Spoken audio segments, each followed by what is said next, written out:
Did Hitler get elected on Monday and start throwing people into ovens on Friday? No, it was a gradual process. The first thing that Hitler did was start to write newspaper articles. Everything that was going wrong was the Jews' fault. They're the ones that caused all these problems. Did the Jews write their own newspaper articles and go, I disagree? So then the Jews had to wear the Star of David so we can tell who you are. Did they say, no, that's a violation of my privacy. I don't have to tell you. No, the Jews decided, well, it's a religious symbol. We love God. We should be proud to wear the Star of David. Eventually, the Germans came in and they broke all of the windows in all of the Jewish businesses in one weekend. The Saturday night was known as Kristallnacht, which is German for Night of Glass.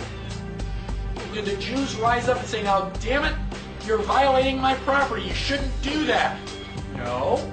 Gosh, we don't want to make the Germans any madder than they already are. Don't piss them off. They've got guns. Eventually, the Germans are loading them up into cattle trailers on the trains. Where do you think you're going? On vacation? Where do you think they're going to take you? Well, now you're cold and naked and they're walking you into the ovens where you're going to go to mass execution. Is it time now to raise your hand and say, you know, I tend to disagree with all of this? Bang! You're dead. It's too late to complain.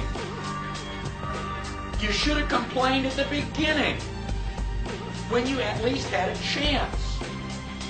How bad do things have to get before you do something? Do they have to take away all your property?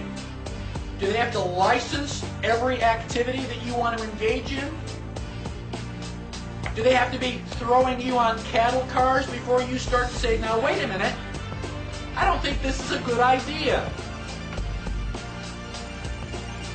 How long is it going to be before you finally resist and say, no, I will not comply? Period.